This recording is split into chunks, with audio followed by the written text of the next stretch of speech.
Isang mapagpalang araw at welcome ulit sa ating panibagong spearfishing adventure. Ngayon ay nag-quick dive ulit kami ni Neil. Bali oras natin dyan nasa mga 3 PM po yan ng hapon.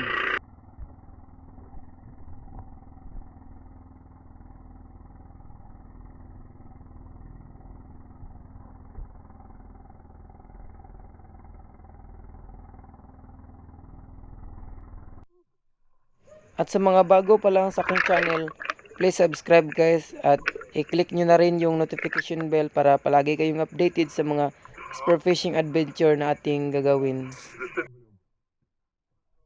At shoutout na rin po pala sa lahat ng ating mga kapwa espero dyan. Dive safe po sa ating lahat mga ka-espero. Dive with limits po tayo. At pray po talaga tayo before tayo mag-dive.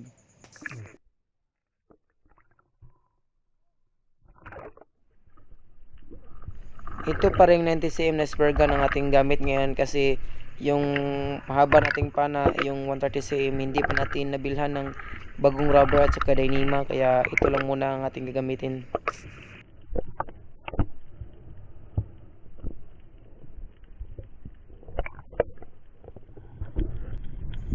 Ito po yung unang drop natin sa araw na ito, at dito nakapana tayo ng surahan kasi nung tayo na si babaw may nakita tayong maraming surahan dyan. Kaya dinadandahan nating lapitan para ating matira at ating mapana. Hindi pa pala tayo tumira niyan kaagad kasi medyo malayo pa sila. Parang hindi pa aabot ng ating bala pag ating titira. Kaya hinintay natin yung pagkataon na talagang sila lalapit para ating mapana.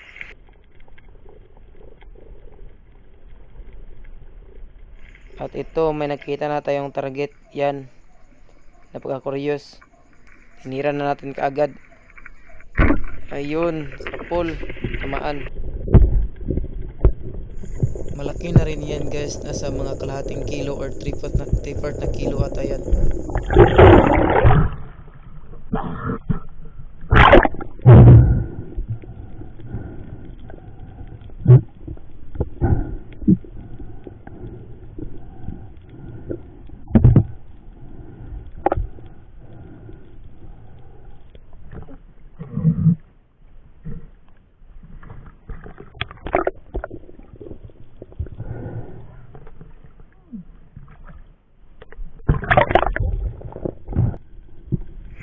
Pagkatapos nating mag-relax mga few minutes, ay balik dive ulit tayo dito dahil may nakita na naman tayong mga surahan doon sa bandang malalim. Dinadahan-dahan nating lapitan upang tayo ay makapana, kaso medyo mailap na sila.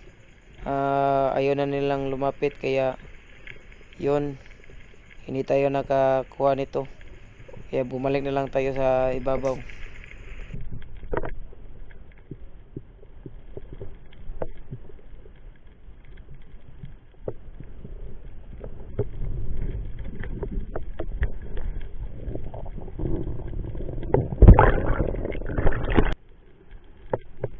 Nag-dive ulit tayo dito guys, at nag-move forward tayo sa unahan.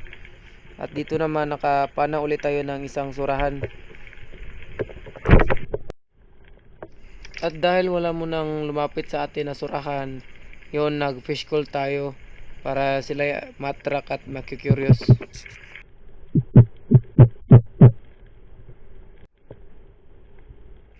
Ayan, effective naman, nagsilapitan na sila sa atin.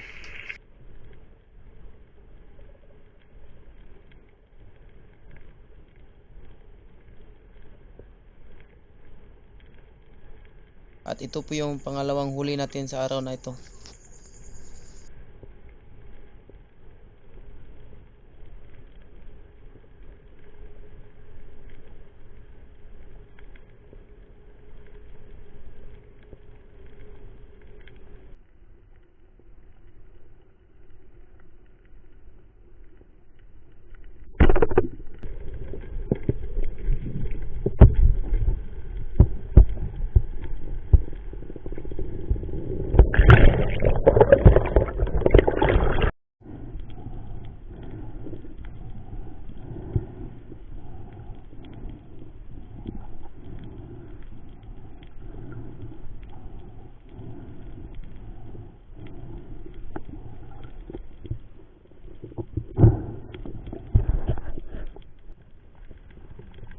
At dito naman nag-dive ulit tayo kasi meron na naman tayong nakitang mga malalaking surahan doon sa bandang malalim.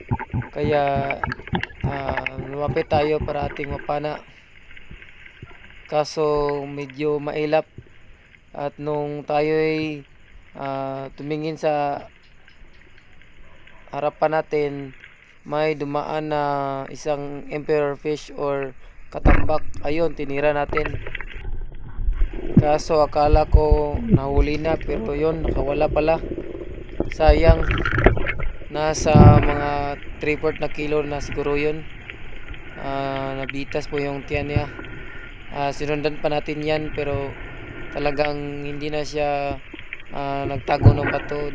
Dumiretso na siya sa paglangoy at hanggang siya ay pumunta na sa malalim. Kaya hindi na natin sinundan. Hindi para sa atin ang isdang yan.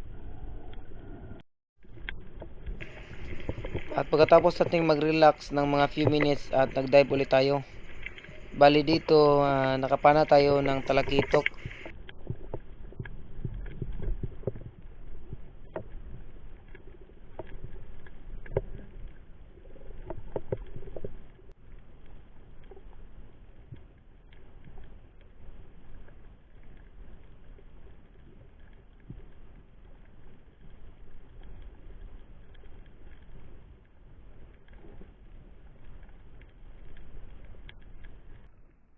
Nakita na natin na sila ipapalapit, kaya yun, nag-target lock agad tayo para tayo ay makapana.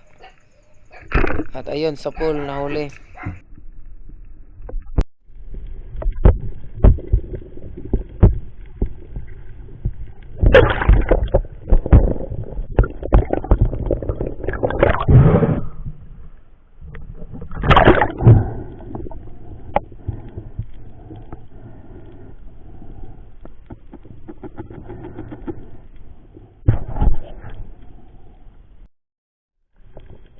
At dito naman nag-dive ulit tayo at meron tayong napana dito na talakitok na naman. Kasi merong dumaan na tatlong talakitok dyan.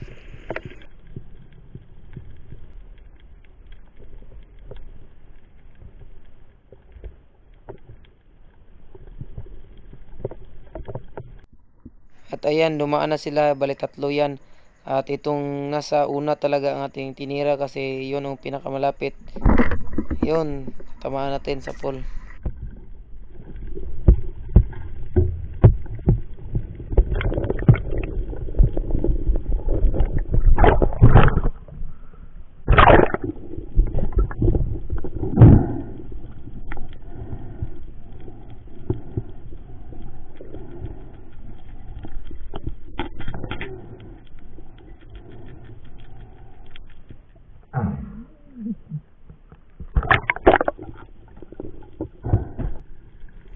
At dito naman balik dive ulit tayo.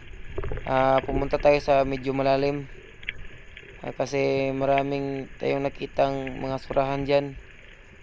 Bali dito pala nakapana tayo ng dalawang uri rin ng surahan.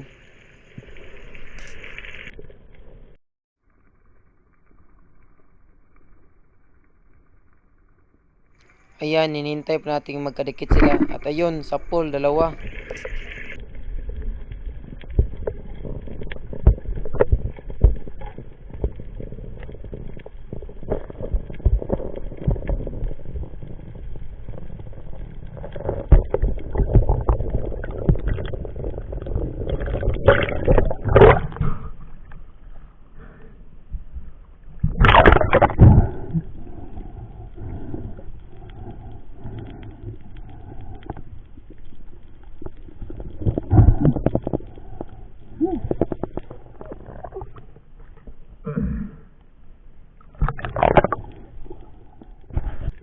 At ito na po yung huling pagsisid natin kasi ang araw ay palubog na at medyo madilim na ang paligid, hindi na natin masyadong maklaro.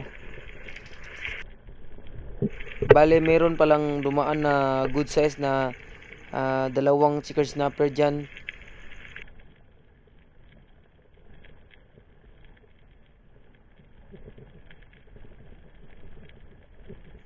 At nung tirahin na sana natin, medyo nagulat at pumunta doon sa malalim. At itry nating mag-fish call para makyuros at bumalik. Kaso nung pagtingin natin sa harapan, may nakita tayong papalapit na isang good size na talakitok na nasa 1 kilo na. Ayun, tinira na natin kaagad.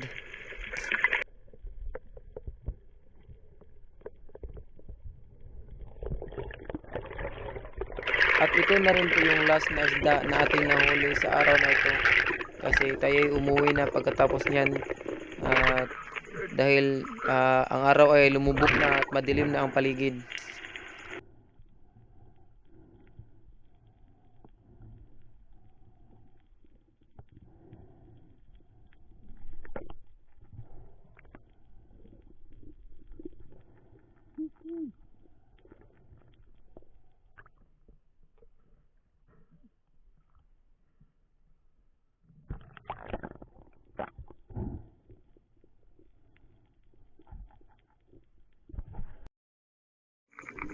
At yan na po ang lahat ng ating nahuli sa ating pagsisid sa araw na ito. Maraming salamat po pala sa lahat ng ating mga supporters dyan. God bless po sa inyo.